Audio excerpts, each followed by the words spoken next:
Shut up and sit down. Hi, it's me, Heather. You'd think I was alone because I'm starting it by myself.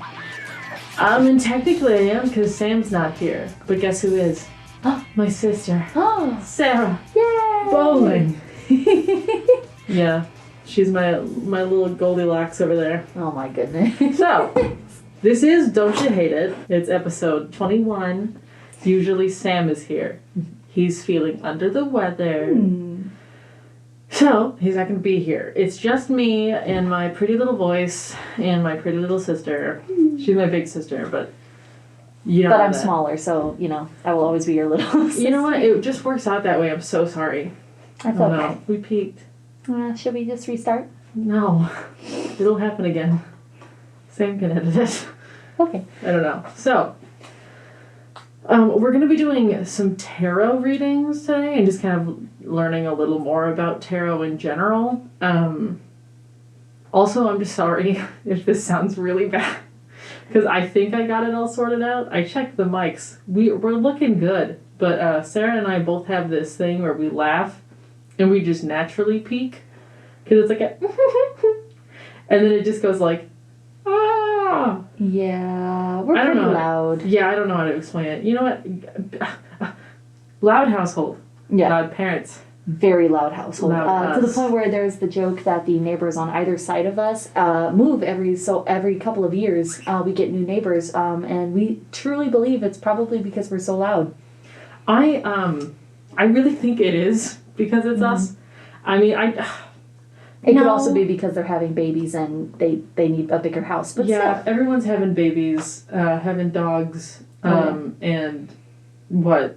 It's a growing neighborhood. Graduating college? Yeah, it's where you start to grow your family, and then most people move away, but we didn't. It really seems like it's where families are, though, because there's a lot of families that are just still there, including us. Okay. It doesn't matter. So, whatever. So we're loud.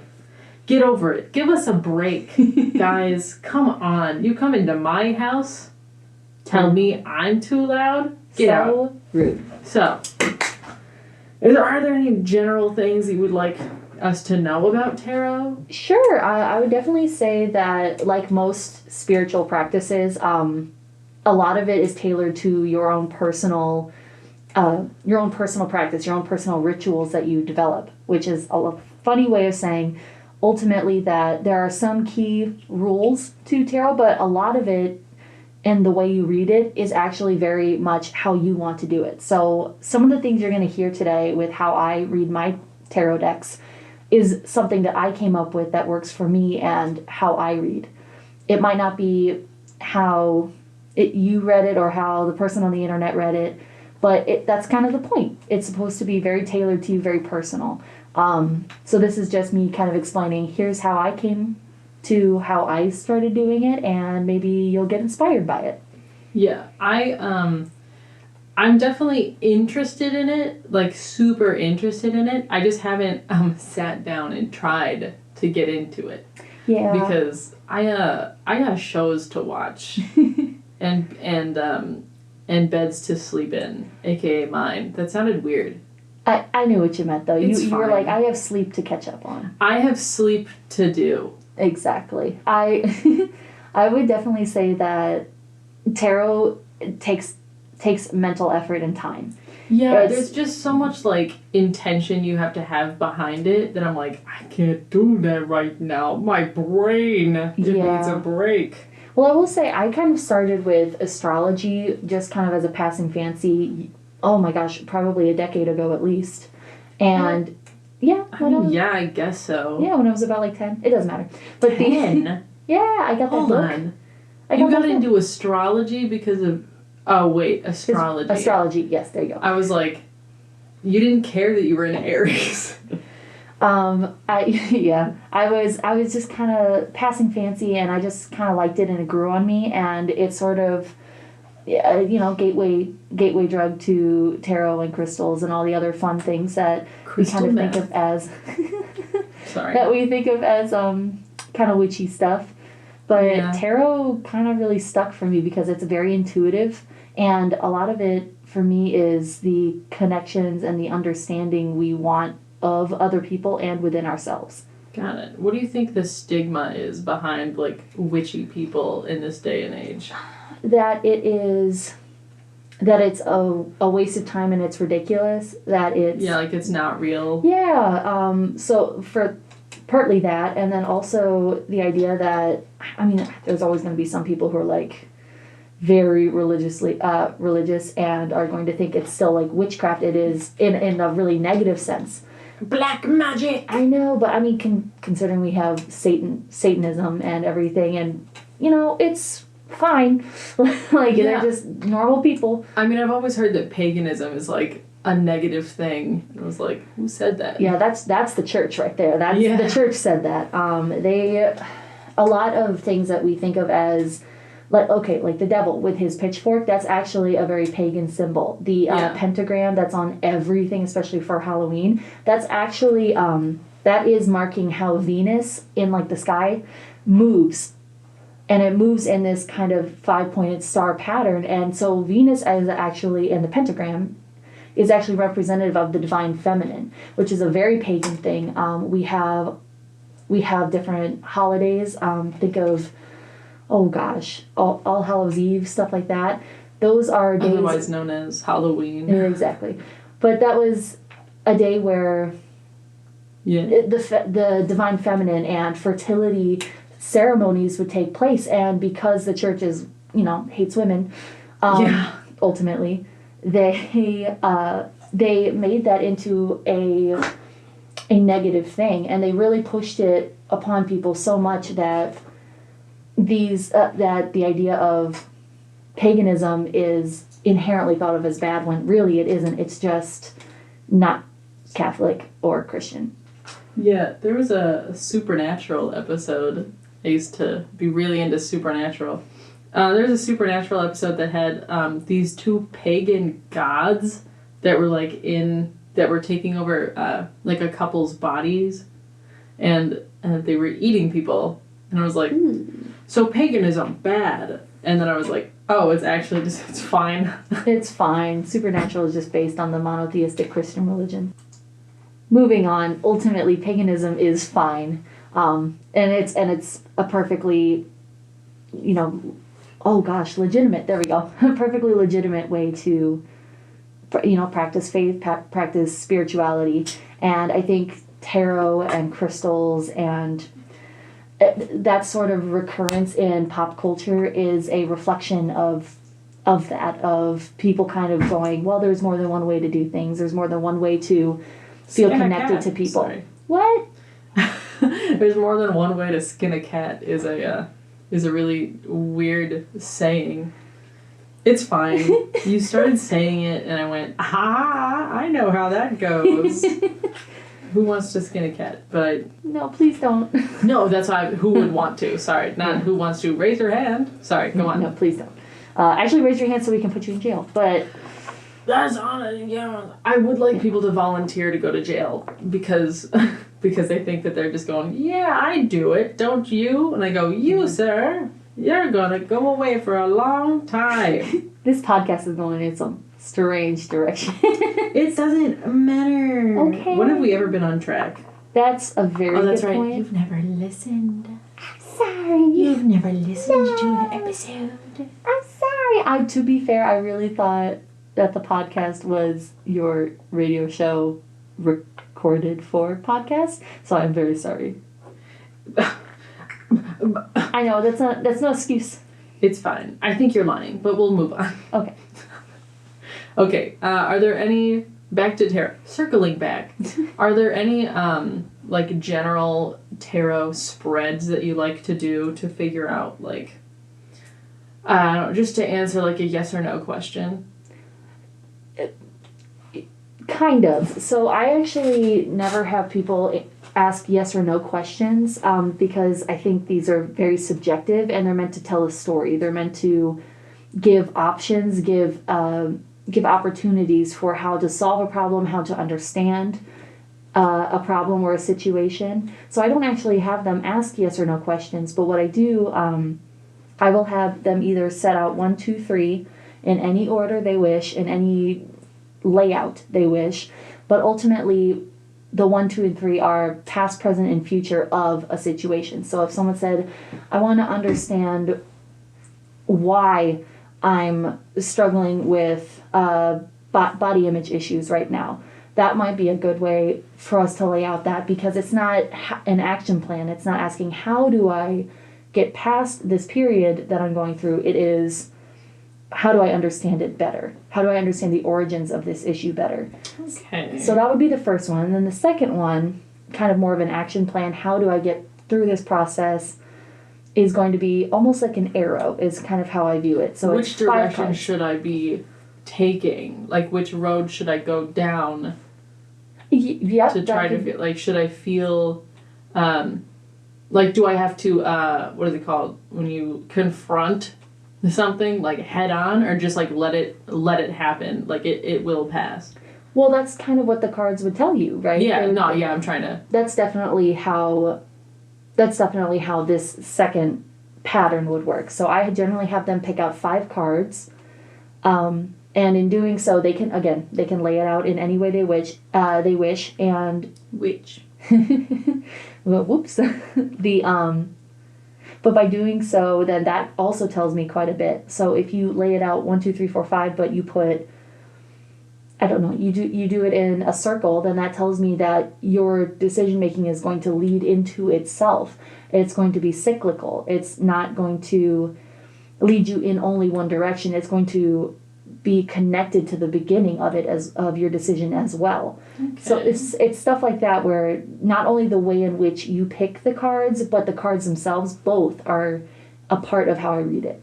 Got it. My issue with tarot is that, like, I want to believe it, and I want to think that it's, like, very helpful in, like, knowing exactly what you're going through, but I think the more, like, not pessimistic, but, like, when you doubt something, what is it?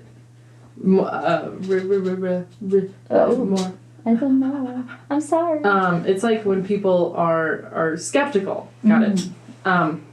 Okay. What makes me a little more skeptical is you're gonna, like, have the thoughts in the back of your mind. Like, because if you have an issue, you're going to think about all the different things that you can do about the issue.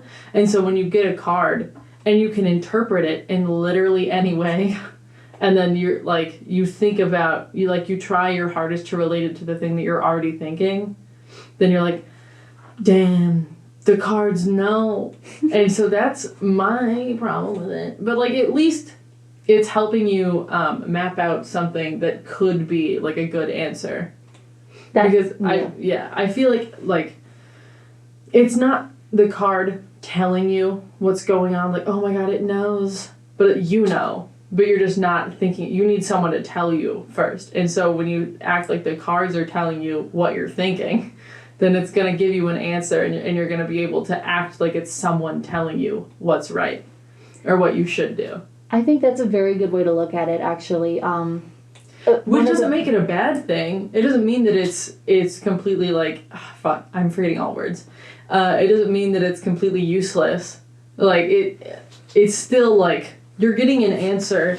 You're telling yourself an answer one way or another. Yeah, and I think there's this want for understanding of your own self and for others to understand you, and I think that is a big part of it. I don't know. Mm-hmm. Okay, so Heather and I...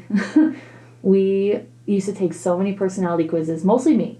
I went real hard with it, but part of why I liked them was not only that it was fun and entertaining, but it was quick, but also because it told you about yourself, whether you agreed with it or not. If I took a quiz and it said, oh, you like to dress in all black and you wear, heavy eyeliner, and I go, that's absolutely not true. It still tells me something about myself, because I know in my gut, or I know objectively, that it's not true. And then that still tells me something about myself, even if it wasn't exactly correct, or it wasn't laid out the way that you would think you would want it to be.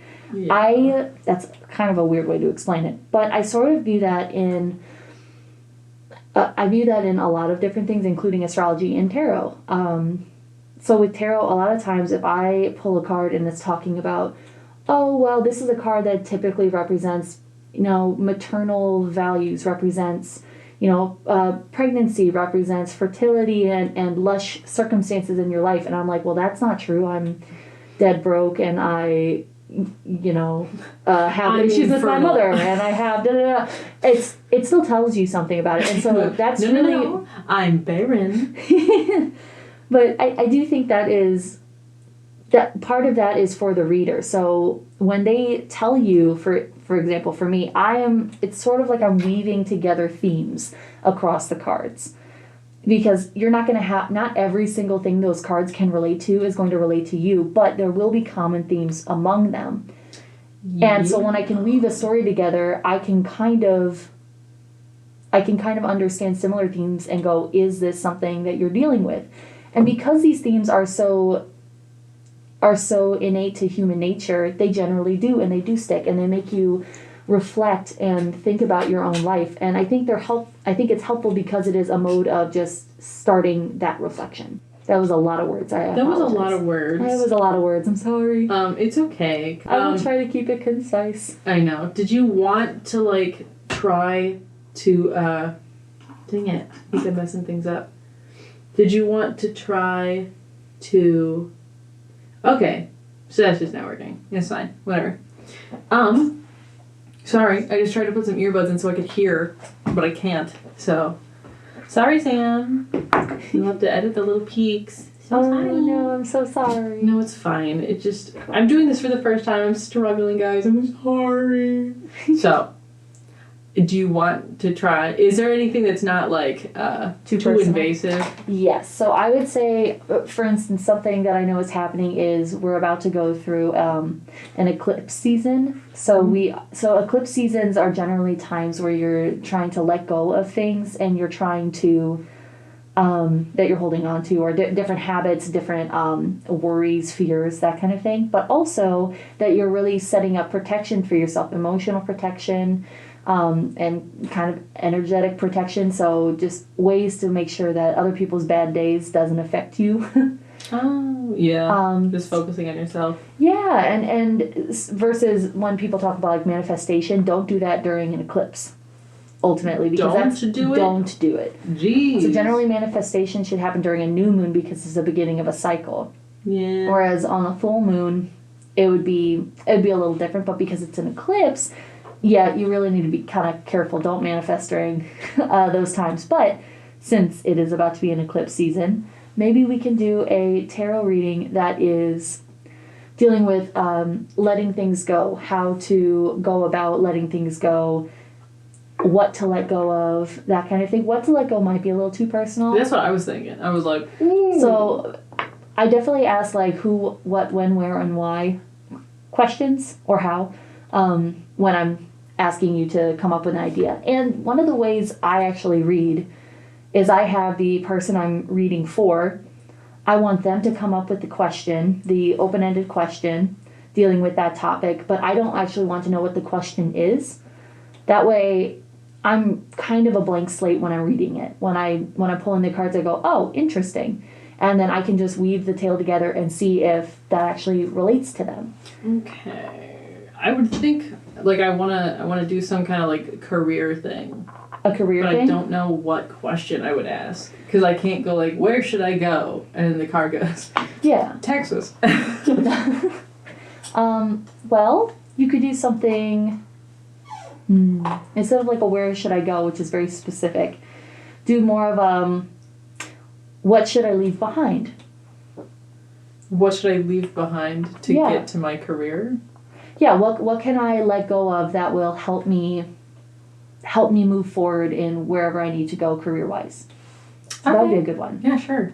Is this the 3 card or the 5 card? Because this is understanding more of a situation, but you are also coming up with an action plan, feel free to pick however many you want. I would just do 3 to 5. 4. Yeah, sure. But what I normally do is, I normally I will clear the deck by kind of like running through with just like a blank mind space, and I'll just sort of clear the cards, and then I hand it off to the person I am doing the reading for, and I'm going to have them shuffle it. Got it. And when they're done shuffling, then they can pull out their cards, and then I will read them.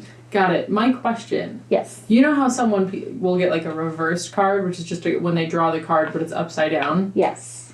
How do you take it out of the pack then? Because I've seen people just like, you take it out from the way that they see it, and then you just flip it over like you're flipping a page of a book, and you do it, and then I've seen people do it like upside down. I'm like, you're always going to get something that's not what it was. I'm so confused. So I do read reversed as well. Sometimes I won't, but I have two methods. If I am doing it where it's the one where you kind of throw the cards into your other hand and sort of just keep doing it. If I do that, anything that flies out, I just read it upright.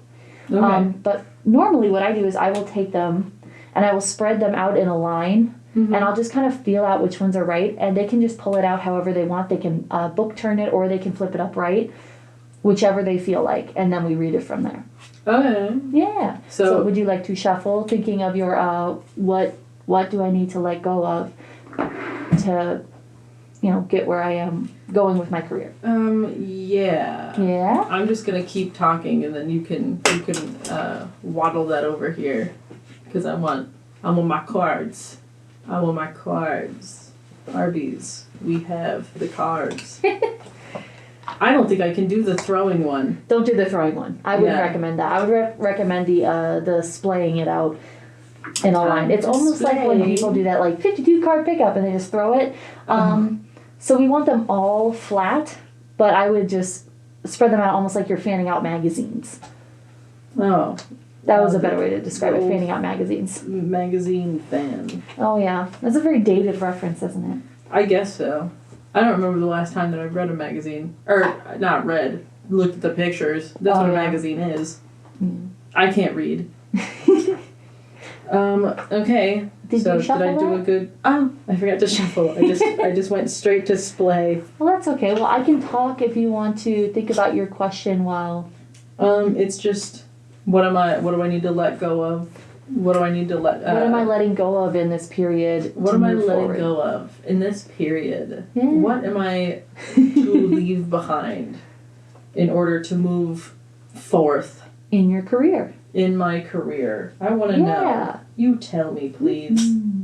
I never want to be negative to the cards. Never. Don't yell at the cards. Cards are our friends. They Cards kind of don't lie. are. Yeah, you want to have a positive relationship with them. Otherwise, they're going to be doom and gloom. I have a friend who is, she is a very, I love her so much, but she is very serious, and she is always careful about like what's coming around the corner. And her tarot readings are very like, if you don't change this behavior, you're gonna end up in the poorhouse. If you don't change this behavior, you're gonna, die alone. And I was like, hey, bud, this is intense. And What she's like, card says you're going to die alone? No, I it's don't just- want that one. no, it's not any specific card, but that was just kind of, if you continue these behaviors, you will not find the love you seek. You will not find the fulfillment that you wish in your career. That kind of thing. Whereas this deck that I work with actually is incredibly opportunistic. So it is talking about different paths you can take. So it's much less doom and gloom. It's almost always positive. It's saying you will, a lot of times it's you will find success wherever you put your efforts. That kind of thing, which is really nice. I don't be putting a lot of efforts in. Well, maybe the cards will reflect that. Yeah, I definitely gotta I gotta have a little fire under my little butt. You know what? You're a Slytherin who's been pretending to be a Hufflepuff for too long. What? Okay. No, Slytherins are ambitious, and they've got the ambition, they've got the drive, they're clever. Yeah, but when have I pretended to be This isn't about Harry Potter. Okay. I'm sorry. So I picked 4 cards. I have done the splay. Okay. Pick your cards. I wanted this one. I tried to move on from it, but I wanted it. And lay them out however you'd like. Oh, I got 2 cards. So That's what fine. do I do there? You pick them both. Okay. There you go. I was like, it was an accident. It was fate. Hold on. I'm going to do the thing where I do this. I'm going to run my hand over it and look for, Feel the vibrations. yeah, like the heat. I want the heat. Mm-hmm. Do you get that tingle in your finger when you go over it? That's how I feel it. I don't know about a tingle, but I do kind of feel warm. It's just I'm looking for. Everyone waiting has for like me. physical intuition triggers. Well, I'm pretending like I do, Okay. but Well, thank you for pretending. yeah. I mean, I'd like if I did. It would be really okay. It would be really awesome if I just had like those powers. Yeah. If like it'd be awesome if everything was real, you know. Like if I knew that everything like spiritual was real, because then I could be spiritual and be like the cards now, the cards. I think life is very deep, and it's as spiritual as you want it to be. I feel like people that are not getting the answer that they want go to spirituality because they're like, they'll tell me. Oh, you know what? Because the church is like, pray on it. Before you go to bed every night, get down on your knees and pray to Jesus. Get down on it. Bam, bam. Sorry. We're gonna get copyrighted. Oh, so my sorry. God. I'm so sorry. You can't play that song in here. Oh, did it sound like the Okay. recording? Was I that good? It was. Okay, let's go on. So, the first card, ladies and gentlemen and everyone in between. Oh, it has no words. What is it? Show me the card. 3 of... Is it stars? Yeah. Pentacles. Okay, I was going to say pentagrams, and I was like, what's pentacles? Because I know that that's a card. So 3 of pentacles. Yeah. So pentacles, so another way people describe it is coins. So it's Okay. a 3 of coins. So what we're going to talk about on these is, how do I want to start this? I don't First know. of We all, gotta each start number, soon. I know. The numbers each can represent different themes as well as the suit itself. And in tarot, there are 4 suits, just like in a normal deck of cards, but instead of it being what we normally think of, hearts, ace, clubs, spades. Yeah. What Pentacles, we have swords, is cups, wands. wands. Absolutely. Like, and knives. they represent different elements as well, which helps with tying it to astrology, helps tying it to just different energies instead. So it's a really good practice that connects a lot of different spiritual practices, which is really cool. But 3 of Pentacles, and I don't know about you guys, but I have really cute, like, I have books, I have different websites that I'll go to for the clarification to know what the cards mean. Yeah. Which is super As fun. we all should. Yeah. So 3 of Pentacles, this talks about building up tangible resources. It promises that any venture you begin on or are currently working on has firm foundations as a step-by-step process. Huh. So whatever you're working on in trying to, you've had a recent setback perhaps. And so, oh no. This is hard because you know me. I know, which is kind of, that is sort of, it's fine. But I'm not asking the listeners to believe every word of this. I just think it's fun. Yeah. Yeah. And you heard my stance on it earlier. Yeah, exactly. But one of the other things it talks about is, success in renovation, success in a new stance, a new way of doing things. So it's going to go really well with new jobs or new interests. Finances will improve, and hard work and attention to detail are essential for this progress. Working with others is the best way ahead. So maybe moving forward in a way that is very social. It works with other people, and you're not just on your own. So don't pick a job where you're just like doing calls every day. So all that stuff will help. And yeah, so I would say that would be a good intro to 3 of Pentacles, which is the beginning of this journey you're on, this understanding of it, which makes a lot of sense. Okay, second card. Oh, it was upside down. Oh. It's the, oh God. So, I gotta tell you guys, I don't know Roman numerals. Is IV 4? IV is 4. I do know Roman numerals. The 4 of the Emperor upside down, reversed? So the Emperor is actually the fourth of the major arcana part of the deck. The minor arcana or arcana, however you want to pronounce it, are actually the four suits we talked about. So the pentacles, cups, swords, wands. Exactly. And then the emperor is like the king, queen, jack. Yeah, exactly. But there's so many of them, and they're not tied to any particular suit, which is really cool. Yeah. And so these actually are going to be major figures, and figures that you wouldn't normally see in a normal 52 card deck. Okay. So what do you think the reversed emperor, 4 of emperor means? So the emperor generally is a very divine masculine energy, and what that means is it's not to be funny about it, but it's a very like fatherly daddy energy.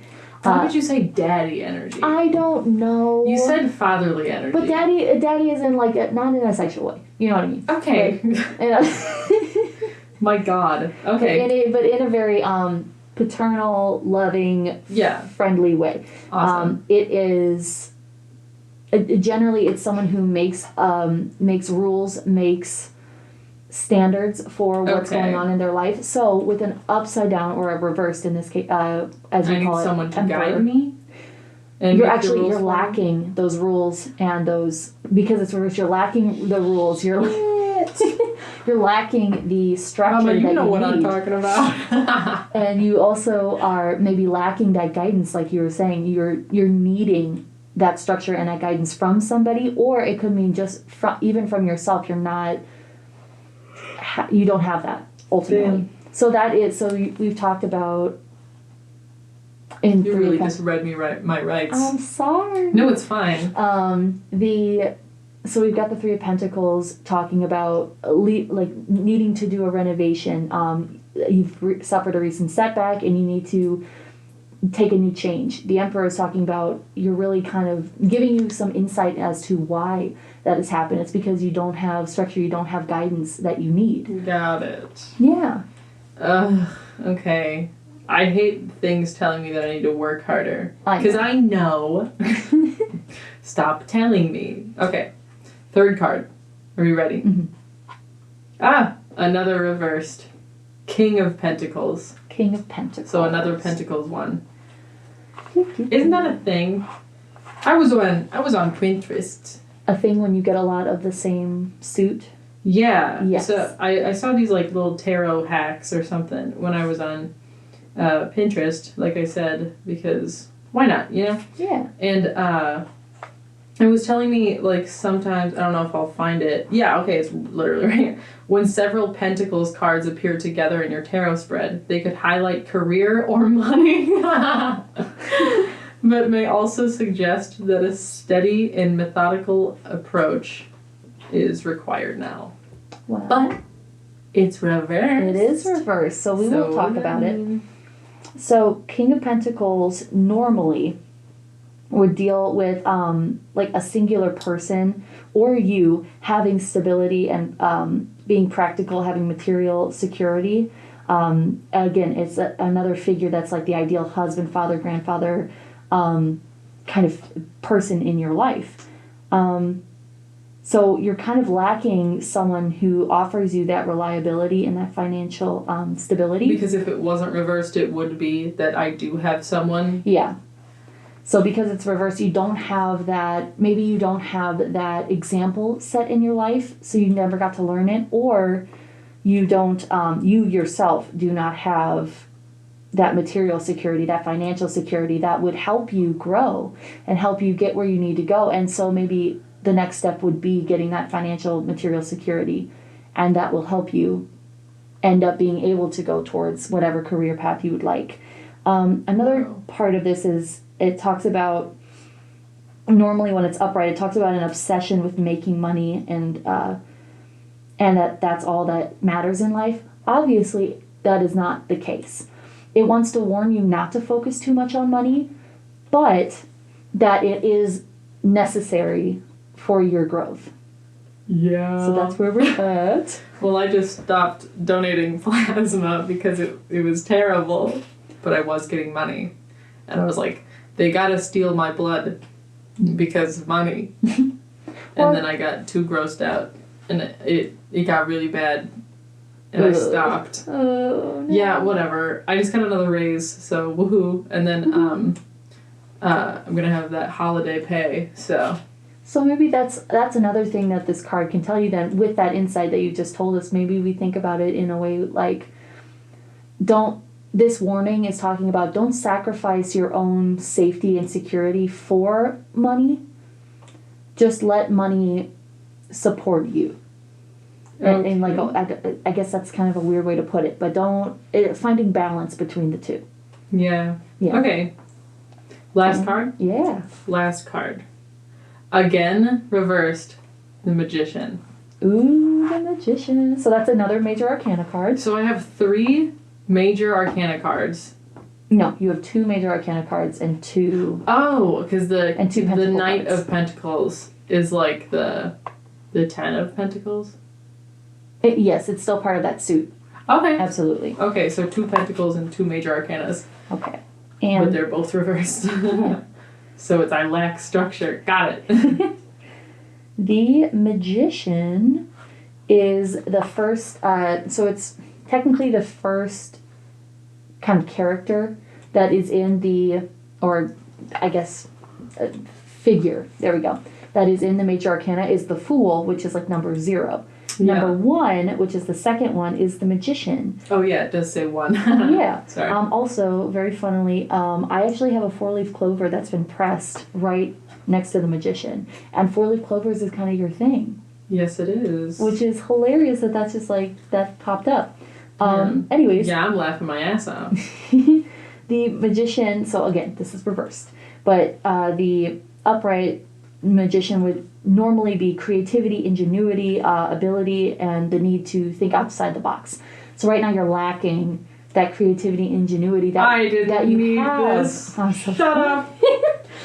But it No. is so part of you feeling stuck, or part of you feeling uninspired, part of you feeling like you're in this lacking mindset, like I just need to work for money and that's it, is because your life is focused on that and not focused on creativity, on ingenuity. It is also talking about normally it would talk about putting plans into action. Right now I think it's saying step back and get down to basics.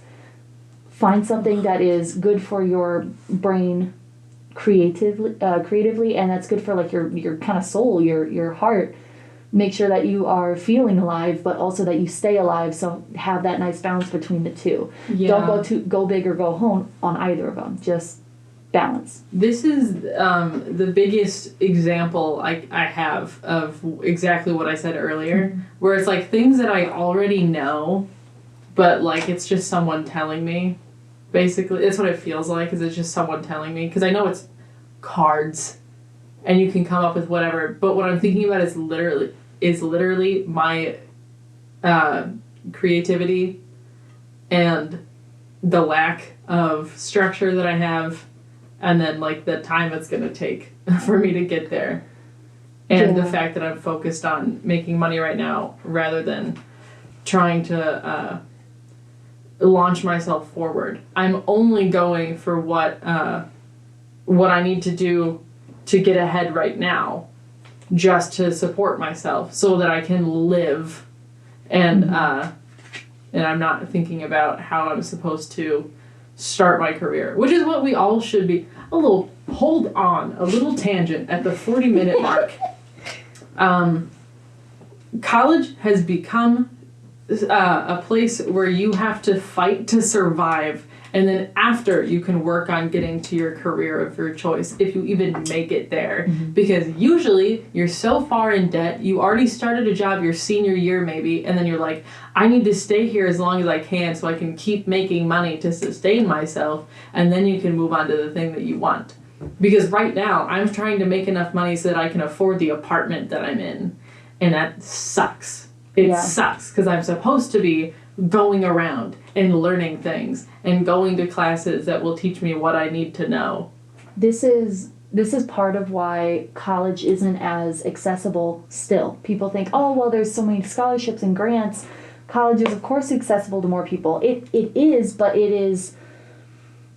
there's so much more to go. And I know, and you're gonna waste, it's gonna feel like you're gonna waste so much time because I spent 2 years doing what I didn't want to do.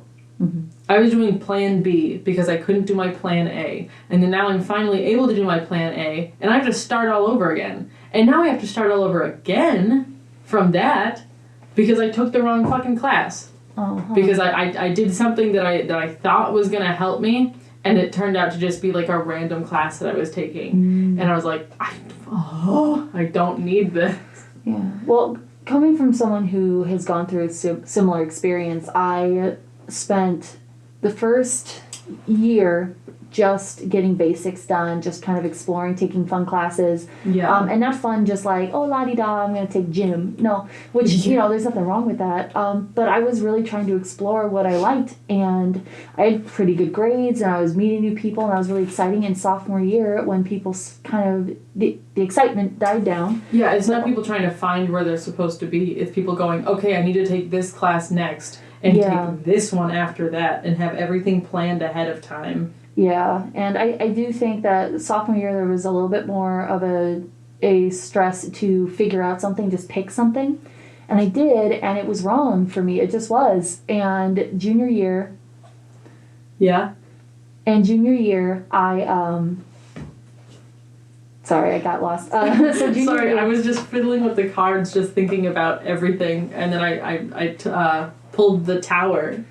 Okay, I'm going to do a tangent, explain the tower really quick for everybody. So the tower is a major fall. Think of like the Tower of Babylon, where it's you work too hard to get to a certain place and everything fell down. Everything just fell apart. And so when people talk about, and it's a beautiful card, when so a lot of people view the tower as this horrible, horrible card because it signifies this moment of just everything crumbling around you. It's literally a tower getting struck by lightning, catching on fire, and 2 people falling to their deaths. Yeah, because it's the universe kind of going, this isn't for you. You've been pushing this for too long, or other people have been pushing this for too long, and it's like it's the harder you fall because you've been resisting it for so long. Oh my god. So it's a blessing and a curse. So I, again, it's still a heavy card. Yes, a very heavy card. I was getting a lot of those my junior year when I was completely lost. I was taking things that didn't matter to me just so I could graduate, but I wasn't doing well, and things just kept happening. And I was pushing so hard to finish school that I didn't stop to go, hey, I need a minute. Yeah. And if I had... And just even taking a semester, let alone like a whole year, my brain could have healed. I could have figured out more of what I wanted to do, and I would have been more motivated. But I pushed, and all of a sudden I fell into... I fell hard from the tower kind of thing. But it gives you an opportunity to start again. The tower, while it is like this omen of, you know, shit's about to hit the fan. Am I allowed to curse? Yeah, I've already been Okay, cursing. cool. So shit's about to hit the fan, or it is currently hitting the fan. But it also means that you're going to be on the ground. You're going to have to do some healing, but then you can rebuild in a more stable way. You can rebuild in a way that is not manic and panic trying to get where you want to go, but really enjoying the journey. You know what, though? That's such a good card to have following what we just did. Yes. Because it means that I'm not going down the wrong path. I was, and so I am currently going down the right path. Yeah. Okay. Yeah. I hope that makes you feel better. Hear that, Mom? You hear that, Mom and Dad? It's happening. The card said so, and so it shall be. Mm-hmm. As above, so below. But gosh, what was I talking about before that? I don't know. We are running on 45. Ooh, I don't know how long we're supposed to go. We're trying to cut it down a little bit, and it's not really working that well. Okay. But if you wanted to say some final words about tarot and how much it's helped you, or let you know, or like at least made you feel like you had a little more structure. Yeah, I would say I needed a serious check-in with myself, and this kind of came in during college when I really needed a tool of some sort to really do a lot of self-reflection. And it not only was it a fun party trick, people love it. I would say it was also something that really helped me build my own intuition, build my own self-empathy and empathy for others, and really helped me think more widely about how my life is going. And really, again, that empathy, that self-love of going, this is never the end. Mm-hmm. There's, there are always places to go. Yeah. There's always healing to be done. Things to steal. Sorry. Oh my gosh. I didn't mean to do that. I love Eris. She's amazing. If you haven't watched Sinbad, Legend of the Seven Seas, please do. It is the best movie ever. Not the comedian. Good. Not the comedian. I mean, he's fun, but the animated one. Yeah, with Brad Pitt and Catherine Zeta-Jones. Mm-hmm. And Joseph, I don't know how to say his last name. Fiennes? Fiennes? I don't know. Voldemort? Okay. Nope. His brother. Wait, who did that? That's Joseph. Ralph is. Ralphie. Yeah. Ralphie. Never mind. Never mind. Are they brothers? I think so. I don't know. They're both white men. They look alike. They do. But okay. Yeah. So. I'm sorry we only got to do one reading for you. It's fine. It was pretty hard hitting. Pretty hefty. So I think we're doing okay. I would like to thank you for coming on this podcast. I would like to say sorry, Sam, if this is not good and if you missed this. Well, I'm sorry Sam wasn't able to make it today, but I'm also really grateful for his editing, and thank you so much for inviting me. I'm really just so touched that we were able to do this today. I know, it's kind of crazy that I've been able to figure out how to press record. Thank you, Sam, again. I hope people like this. I'm sorry if you didn't, and if you didn't, I don't care. Unless it's something that I can fix. If it's something that I can fix and it's fine and it won't hurt my feelings, that's fine. If it's hey, the volume was weird, okay. Well, I'm sorry. I'm sorry. No, if someone says the volume was weird, I told you in the beginning. Also, we just peeked again. No. It doesn't matter. Oh. Okay. I'm gonna go ahead and say goodbye. Well, you'll hopefully hear Sam next week. Yay! Because if we don't, we're gonna have to check it on him. Oh no. I don't know. Whatever. Thank you. Tell our parents hello and that I love them and miss them. Oh, and I will see them for Thanksgiving. Big hugs, scratching the kitties. Scratching the behind kitties. Their little ears. Behind their little ears and their little chins. Their chinny chin chins. Mm-hmm. Okay, any final words?